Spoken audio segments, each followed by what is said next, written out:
नमस्कार मंडळी, महाराष्ट्रीयन मेजवानीमध्ये आपले खूप खूप मनापासून स्वागत. तर आज आपण आषाढी एकादशी स्पेशल खुसखुशीत उपवासाची पुरी व चमचमीत अशी बटाट्याची भाजी बनवतोय. तर रेसिपी शेवटपर्यंत बघा.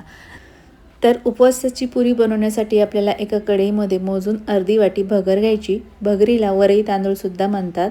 ज्या वाट्याने आपण भगर घेतली त्याच वाटीने पाव वाटी साबुदाणा घ्यायचा. आता मीडियम आचेवर भगर आणि साबुदाणा 2 ते 3 मिनटं भाजून घ्यायचे. 3 मिनटामध्ये भगर आणि साबुदाणा भाजला जातो. भाजल्यानंतर एका प्लेटमध्ये काढून पूर्णपणे थंड करून घ्यायचं आणि थंड झाल्यानंतर आपल्याला मिक्सरच्या भांड्यामध्ये भगर आणि साबुदाणा घालायचा आणि ग्राइंड करून घ्यायचा. तर या ठिकाणी मी ग्राइंड करून घेतला आहे. ग्राइंड केल्यावर बघू शकता भगर आणि साबुदाणा छान ग्राइंड झालेला आहे. तर आता ग्राइंड केलेली भगर आणि साबुदाण्याची पावडर बाजूला ठेवायची आणि त्यानंतर इथे मी एक मध्यम आकाराचा बटाटा उकडून घेतला, साल काढून घेतला. साल काढल्यानंतर आता हा उकडलेला बटाटा आपल्याला खिसून घ्यायचा आहे. खिसून घेतल्यानंतर आपण जी भगर आणि साबुदाण्याची पावडर ग्राइंड केली आहे ती यामध्ये टाकून घ्यायची आणि त्यानंतर यामध्ये चवीपुरतं अर्धा चमचा मीठ, अर्धा चमचा लाल मिर्च पावडर आणि अर्धा चमचा हिरव्या मिरचीचा क्रश घालायचा आणि त्यानंतर यामध्ये 2 चमचे दही घालायचं आहे. दह्यामुळे या पुरीची चव खूप छान लागते. तर या ठिकाणी खिसून घेतलेल्या बटाट्यामध्ये सर्व साहित्य आपल्याला एकजीव करून घ्यायचं आहे. तर इथे मी एकजीव करून घेतला आहे. एकजीव झाल्यानंतर तुम्ही बघू शकाल की हे पीठ अजून बऱ्यापैकी कोरडं आहे. त्यामुळे आपल्याला यामध्ये फक्त 1 चमचा पाणी घालायचं आणि पुरी बनवण्यासाठी हे पीठ मळून घ्यायचं. लक्षात ठेवायचं आहे की हे पीठ खूप पातळसुद्धा करायचं नाही. पातळ झालं तर पुरी लाटल्या जाणार नाही. आपल्याला हे पीठ घट्टच मळून घ्यायचं. तर बघू शकता की इथे छान असं घट्ट पीठ मळून घेतलेलं आहे. आता मळलेलं पीठ आपल्याला 5 मिनटासाठी झाकून बाजूला ठेवायचं आहे. तोपर्यंत आपण बटाट्याची भाजी बनवून घेऊ. तर बटाट्याची भाजी बनवण्यासाठी या ठिकाणी मी एक उकडलेला बटाटा घेतला. साल काढून बटाट्याच्या अशा बारीक फोडी कट करून घेतल्या. त्यानंतर भाजीची ग्रेव्ही बनवण्यासाठी इथे मी 2 चमचे दही घेतलं. दह्यामध्ये 2 चमचे शेंगदाण्याचा कूट घालायचा, अर्धा चमचा लाल मिर्च पावडर घालून याची पेस्ट तयार करायची. तर इथे आपली आता पेस्ट तयार झाली आहे. त्यानंतर भाजी बनवण्यासाठी कढईमध्ये 2 चमचे तेल गरम करून घेतलं. तेलाऐवजी तुम्ही इथे तुपाचा सुद्धा वापर करू शकता. गरम तेलामध्ये पाव चमचा जिरं घालायचं आणि पाव चमचा हिरव्या मिरचीचा क्रश घालायचा. फोडणी अशी मिनिटभर तेलामध्ये परतून घ्यायची आणि मिनिटभरानंतर आपण जी दह्यामध्ये पेस्ट तयार केलेली आहे ती सर्व पेस्ट या तेलामध्ये टाकून घ्यायची आणि तेलामध्ये ही पेस्ट मिक्स करून मिनिटभर परतून घ्यायची आहे. 1 मिनिटानंतर यामध्ये आपल्याला थोडंसं पाणी घालायचं आणि मिक्स करून घ्यायची आहे. तर इथे बघू शकाल की अगदी चमचमीत अशी आपली उपवासाची ग्रेव्ही तयार झाली आहे. तर आता या ग्रेव्हीमध्ये आपण बारीक केलेल्या बटाट्याच्या फोडी टाकून घ्यायच्या आणि त्यानंतर यामध्ये चवीपुरतं अर्धा चमचा मीठ घालायचं. भाजी मिक्स करून घ्यायची आहे. मिक्स करून घेतल्यानंतर आता भाजीच्या ग्रेव्हीसाठी यामध्ये आपल्याला परत पाणी घालायचे. तर फार जास्त ग्रेव्ही करायची नाही या भाजीची, थोडासाच रस्सा करायचा आहे. त्यामुळे अगदी थोडंसं पाणी घालायचं. भाजी मिक्स करून घ्यायची.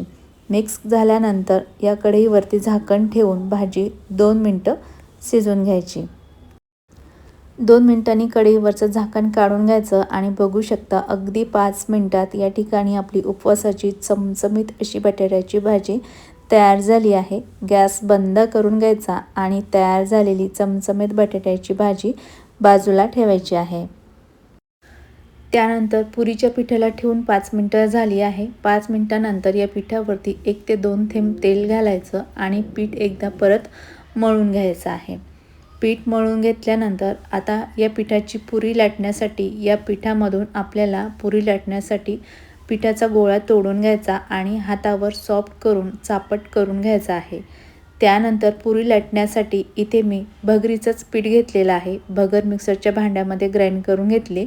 तर या पिठाला थोडंसं भगरीचं पीठ लावायचं आणि पुरी लाटून घ्यायची आहे.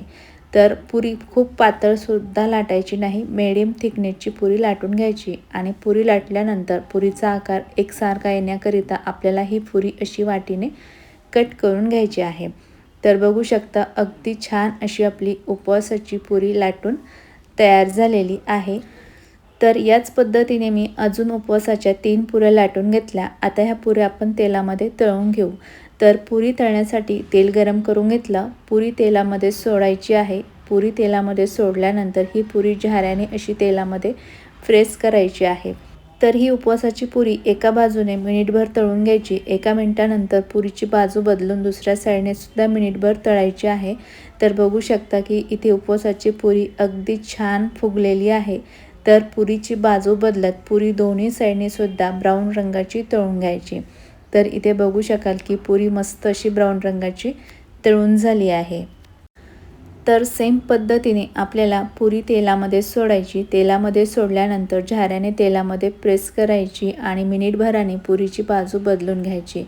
तर या ठिकाणी बघू शकाल की आपली दुसरीसुद्धा पुरी छान फुगलेली आहे.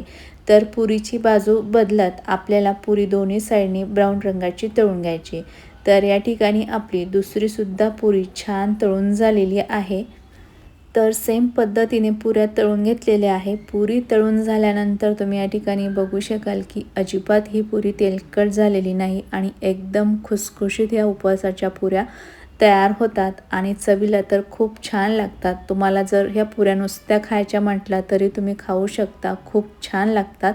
तर या पुरीसोबत खाण्यासाठी आपण चमचमीत बटाट्याची भाजी केलेली आहे. गरमागरम या पुरीसोबत मस्त बटाट्याची भाजी खायची. खूप छान लागते आणि मस्त पोटभरीचं फराळ तुमचं तयार होतं.